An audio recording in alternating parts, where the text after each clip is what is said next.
Rueda destacou o compromiso da Xunta coa modernización da xustiza coa inauguración do novo edificio xudicial na Estrada, a primeira sede construída baixo os estándares máis avanzados de sostibilidade. O presidente da Xunta de Galicia, Alfonso Rueda, participou na inauguración oficial do novo edificio xudicial da Estrada. Trátase dunha infraestrutura que culmina anos de traballo e que responde ao compromiso do Goberno galego coa modernización da Administración de Xustiza e coa mellora dos servizos públicos prestados á cidadanía. Nesta ocasión, o Goberno galego investiu 3,3 millóns de euros. Que hai que facer, que en vez a este edificio se dará conta no que ademais é un investimento importante de máis de 3 millóns de euros, que eran máis do inicialmente orzamentado, pero que fomos vendo que as necesidades, sobre todo polos cambios de organización judicial, facían que cousas que non estaban previstas ou que estaban previstas de outra maneira,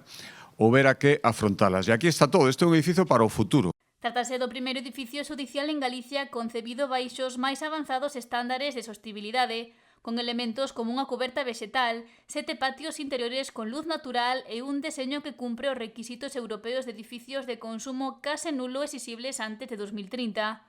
Rueda marcou esta actuación na Estratexia Global da Xunta para a mellora de infraestruturas xudiciais en Galicia, que supón un investimento de máis de 165 millóns de euros entre 2014 e 2026. Fixemos un esforzo moi importante no parque de edificios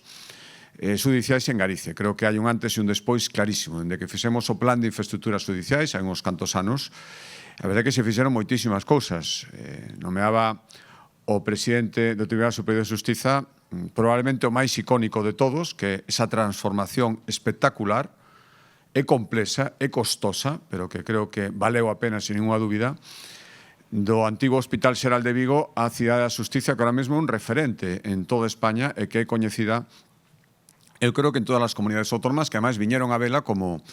exemplo de solución arquitectónica de transformar un edificio de servicio público que non tiña nada que ver co da xustiza nun edificio moderno e pensado na Administración de Xustiza do futuro, pero aí están o edificio judicial de Ourense,